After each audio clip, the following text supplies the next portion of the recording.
Hi guys, Chris here with Super Savvy Travelers. Hey, I was going to upload a video that I had already made this morning, but I couldn't find it. It was about my trip over here and what that was all about.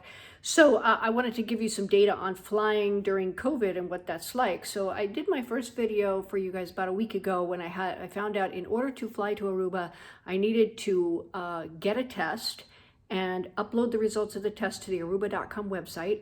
And then once I did that, I was going to get some okay to board a plane. So what I did was I ordered the Pixel Lab test that I told you about. It's at pixel.labcorp.com or whatever.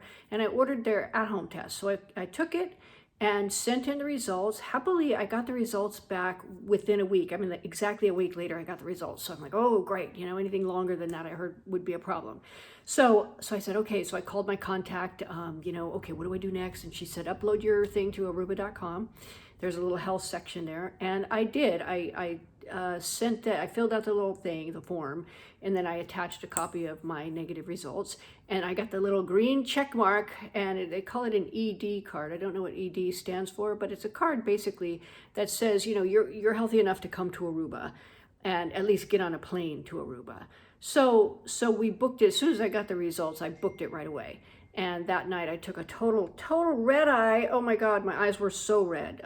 It left at like 10:30 at night. It was painful. And then like a dork, I went ahead and I upgraded my plane ticket. I said, I want an upgrade. I want a bulkhead seat so I can have extra leg room and stretch out. Well, that was a dorky thing to do because on those particular seats, the handle things, for your arms, they don't lift up. And so everybody else had a whole aisle to themselves. And so they're all stretched out, sleeping in the cheap seats. And I'm up there paying an extra few bucks. And I have to like scrunch into the seat with my legs over the other side. And it just don't do that. Get a regular seat. Chances are you'll get an aisle to yourself and you can sleep. So then that was good. The flight to Aruba, very nice. No snacks, no food, no water, nada. So you have to bring that with you. And in San Francisco, in the airport, they have these, they want you to bring your own water bottle, which I think is actually smart. Bring your own water bottle, fill it up at some of their, distilled water dispensers or whatever dispensers they have, and then take that on the plane with you, and that'll be enough to see you through at least to get to Atlanta or Miami or wherever you're going. So I did fly through Miami and had a 4-hour stopover over there. So it was morning when I got there.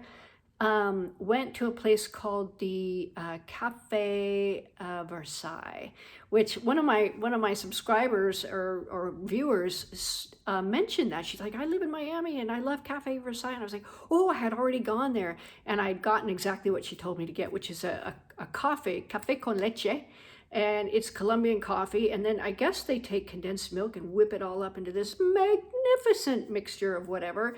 And getting off the plane and being all dry and red-eyed and everything, that was just, that was a gift from heaven.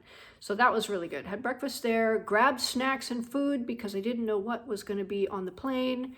The second flight from Miami to Aruba, first of all, you had to have that little paper with you. What I did was when I got my health card from Aruba, I printed it off and I took it with me, and that's what you need to do. And everybody that was standing in line for that plane ride to Aruba had that piece of paper, and they wouldn't let you on the plane without it, so you need to know that.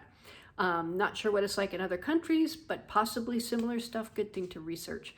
So anyway, so we got on the plane, and they gave us a little bag with about this much water in it and a cookie, but it was only like a 2.5-hour flight, so that was fine. This time I actually was in a smart seat and I got to lay down a little bit.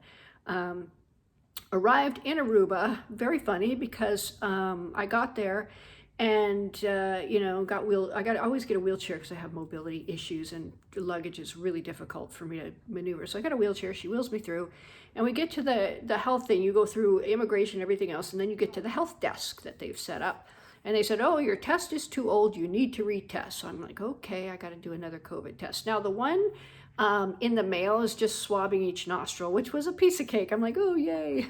I wasn't happy about having to take another test because I knew people say it's uncomfortable, which to me means it's going to hurt a little bit. And I don't like pain, even a little bit. And I don't like discomfort. So anyway, long story short, I get in the line and pay my $75 and get the other test. And so funny because, I'm going to adjust this, it's falling down. So funny because there was like, I get in there, I'm the only person in there, and there's like 6 or 7 people in their whole hazmat suits, and I sit down and they all come forward, whoosh, and they have the little swabs and stuff. First, she has to swab your tonsils. So she got to get her swab back there and poke it around in your tonsils. Well, I have a really, really, really sensitive gag reflex.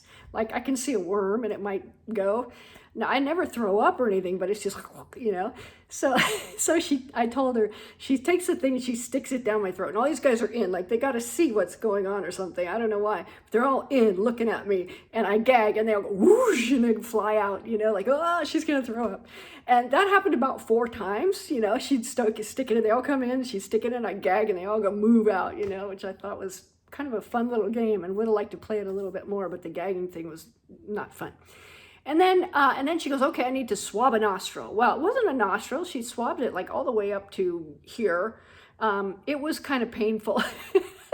And then I go, I'm going to sneeze. And they all in and they all whoosh, fly out again. And I'm like, oh my God, that is so hilarious. Anyway, a lot of fun in the COVID testing station in Aruba. We had a great time there. And then my driver picked me up and had water with him. Thank you. And I arrived at this beautiful hotel. I'm staying in the Boardwalk Hotel, which is a bunch of little apartments. And oh my God, they're beautiful. I don't know if you can see it. Maybe after this video, I'll take you around on a little tour or something like that. But it's a huge apartment. It's got a little kitchen. It's got a big, beautiful bed. Let's see if you can see this bed. Giant. I could swim across this bed at night. It's just huge. Nice bathroom, super comfortable. Oh, and a beautiful, beautiful deck. In fact, I was trying to video out there, but the palm trees make so much noise in the wind. It was just like, whoosh, whoosh. You couldn't even hear me.